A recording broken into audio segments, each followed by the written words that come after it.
Hello बच्चों, कैसे हो। मैं हूँ रंजन मिश्रा, रेवोल्यूशन फिजिक्स से, गाजियाबाद से। और आप कैसे हैं, कैसा चल रहा है। 2 दिन बाद एग्जाम है आपका, तैयारी तो हो ही गई होगी आपकी। प्रीवियस ईयर का क्वेश्चन बहुत इंपॉर्टेंट होता है, आपको पता ही है। तो हम लोग प्रीवियस ईयर 2017 का क्वेश्चन लेके आज देख रहे हैं। ये इलेक्ट्रोस्टैटिक का क्वेश्चन है, देखिए बोर्ड पे लिखा हुआ है, देख लिया आपने। ठीक है, क्वेश्चन क्या है कि एक पे चार्ज है -E और दूसरे पे है E प्लस डेल्टा E। ठीक है, इनके बीच जो इलेक्ट्रोस्टैटिक फोर्स है वो इक्वल है ग्रेविटेशनल फोर्स के। तो आपको डेल्टा E बताना है कि किस रेंज का होगा। ठीक है ना, delta E is the order of, ये क्वेश्चन है। तो नेट चार्ज, सबसे पहले तो नेट चार्ज देखेंगे कि नेट चार्ज कितना है। नेट चार्ज कितना है, एक पे है E प्लस डेल्टा E और दूसरे पे है -E। तो नेट चार्ज क्या हो गया, E। दैट मीन्स एक एटम के ऊपर चार्ज कितना आ गया, डेल्टा E नेट। अब आपको 2 एटम है तो उनके बीच इलेक्ट्रोस्टैटिक फोर्स कितना होगा, that will B 1/4 pi epsilon not delta E square upon D square. क्योंकि कहा गया है कि उसके बीच का डिस्टेंस कितना है, D है। एंड ये इक्वल किसके है, it is equal to gravitational force. Gravitational force क्या होता है, G m1 m2 r square. तो दोनों का मास सेम होगा। ठीक है, तो m square mass of proton upon D square. यहां से आपको डेल्टा E निकाल देना है, वैल्यू रख दीजिए। ये कितना है, 9 इंटू 10⁹9। ये D स्क्वायर से D square cancel, into delta E whole square. This is 6.67 into 10⁻11 into, ये लिख देते हैं, मास गिवन है इसका 1.67 इंटू 10⁻27 होल स्क्वायर। तो यहां से आप कैलकुलेट करके डेल्टा E की वैल्यू निकाल लेंगे। It will be approx 1.43 into 10⁻37। ठीक है, सिंपल सा क्वेश्चन था। आपको इलेक्ट्रोस्टैटिक फोर्स को क्या करना था, ग्रेविटेशनल फोर्स के इक्वल कर देना। मैं बार बार बताता हूं कि नीट में हमेशा इजी क्वेश्चन आते हैं। ठीक है, ये भी एक आसान क्वेश्चन था। ठीक है, हमने क्या किया, पहले चार्ज निकाला, फिर ग्रेविटेशनल फोर्स इलेक्ट्रोस्टैटिक फोर्स के इक्वल कर दिया। Answer will be C. अब नेक्स्ट क्वेश्चन देखते हैं, ये भी 2017 का है। ये आप केवीएल लगा के आराम से क्वेश्चन सॉल्व कर सकते हैं, बिना केवीएल के भी कर सकते हैं, लेकिन मैं केवीएल से करूंगा। ठीक है, क्वेश्चन क्या है कि एक कैपेसिटर है, is charge by A battery. ठीक है, मान लीजिए कि एक कैपेसिटर था। ठीक है, इसको क्या किया गया, एक बैटरी से चार्ज किया गया। ठीक है, now battery is removed and another identical capacitor is connected. अब मान लीजिए इस बैटरी से जब चार्ज किया गया तो इसकी कैपेसिटी C थी और चार्ज इस पे Q0 था। तो इनिशियल एनर्जी क्या होगी, इनिशियल एनर्जी हो जाएगी Q0 स्क्वायर अपॉन 2C। क्योंकि एनर्जी स्टोर क्या होता है, इसको ऐसे भी लिख सकते हैं, हाफ CV स्क्वायर। अब वोल्टेज के टर्म में बात करना नहीं है, चार्ज के टर्म में बात करना है, तो इसको यूज कर रहे हैं। अब कहा गया कि इस बैटरी को हटा दिया गया। ठीक है, और 2 कैपेसिटर सेम टाइप के जोड़ दिए गए। अब क्या है कि ये वाला चार्ज हो गया है। अब आपको मालूम है, पहले से हम लोग डिस्कस किए हुए हैं कि charge capacitor as a battery काम करता है।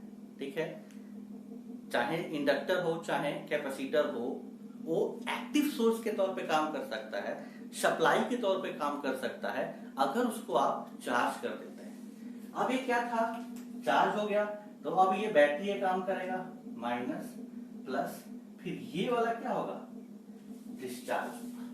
ठीक है, अब मुझे मालूम नहीं है कि इन दोनों पे चार्ज क्या होगा, तो मान लीजिए इस पे Q1 है और इस पे Q2 है, दोनों का कैपेसिटी क्या है, C है, हमें क्वेश्चन में ये कहा गया है। अब हमने क्या किया, केवीएल लगा दिया इसके अंदर, एक लाइन में क्वेश्चन सॉल्व हो जाएगा। केवीएल लगाएगा तो क्या होगा, total voltage drop in a loop equal to 0। तो फर्स्ट वाले क्या है, माइनस Q1 अपॉन C होता क्या है, Q इक्वल टू C भी होता है, तो B इक्वल टू क्या होगा, Q by C। This is voltage drop across the capacitor. ठीक है, तो इसके ये प्लस हो गया, माइनस से प्लस जाने पे प्लस, और फिर प्लस से माइनस जाने पे minus, that will be Q2 upon C equal to 0। यहां से क्या आ गया, Q1 इक्वल टू Q2 आ गया, दोनों पे इक्वल चार्ज डिस्ट्रीब्यूट हुआ। ये बात आपको समझ में आना चाहिए, जो केवीएल है, किरचॉफ वोल्टेज लॉ है, वो कैपेसिटर पे भी हम लोग अप्लाई करते हैं और रजिस्टर पर भी अप्लाई करते हैं। ठीक है, तो यहाँ पे मैं क्या कर रहा हूँ, कैपेसिटर पर अप्लाई कर रहा हूँ, करंट का कंसेप्ट है, लेकिन यहाँ पर भी हम अप्लाई करते हैं और वैसे ही अप्लाई करते हैं, तो इसमें कोई टेंशन की बात नहीं है। टोटल वोल्टेज और इसका वोल्टेज, तो दोनों का वोल्टेज हमने क्या कर दिया, सम कर दिया, इक्वल टू 0 हो गया। ठीक है, अब यहाँ से क्या आ गया, Q1 plus Q2। But conservation of charge क्या कहता है कि charge can neither be created nor be destroyed. तो यहाँ से क्या था, टोटल चार्ज शुरू में Q0 था, इसका मतलब क्या है कि Q1 plus Q2 must be equal to Q0, और ये दोनों इक्वल है, तो दोनों को मैं क्या लिख सकता हूँ, Q1 इक्वल टू Q0। यहाँ से Q1 की वैल्यू क्या आ गई, Q0 by 2, and this is also equal to Q2। बाद में चार्ज कितना हो गया, Q0 बाई 2। ठीक है, अब इनिशियल में हमारे पास एनर्जी थी Q0 स्क्वायर अपॉन 2C, अब बाद में चार्ज हो गया है Q0 बाई 2। ठीक है, अब बाद का एनर्जी देखते हैं कितना है, इसको मिटा देते हैं, एक बार देख लीजिए। ठीक है, अब हमें बाद का एनर्जी देखना है, तो बाद का एनर्जी क्या होगा, फाइनल एनर्जी UF, तो क्या होगा, Q1 स्क्वायर बाई 2C, ठीक है, plus Q2 square upon 2C, क्योंकि कैपेसिटी दोनों का सेम था।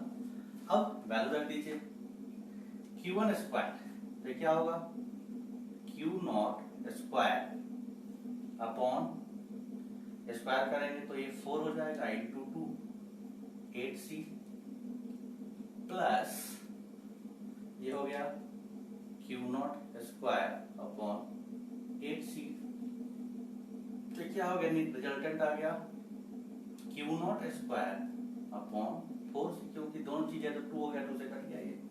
अब ये देखिए क्या आ गया, Q0 square upon 2 into 2C, ऐसे लिख सकते हैं। अब ये क्या था, इनिशियल था, Q0 स्क्वायर अपॉन 2C, इतना पार्ट क्या था, इनिशियल था, दैट मींस U फाइनल क्या आ गया, U I बाई 2 आ गया, that means decreased by factor 2। B option हो जाएगा, सिंपल सा क्वेश्चन था। ठीक है, इसमें भी कुछ ज्यादा ज्ञान लगाने की जरूरत नहीं थी, ये 2017 का क्वेश्चन था।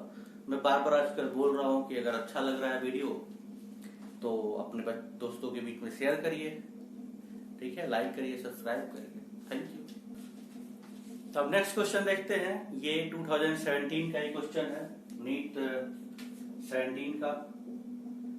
इस क्वेश्चन को करने में आपको उतना ही टाइम लगेगा जितना इस क्वेश्चन को पढ़ने में लगेगा।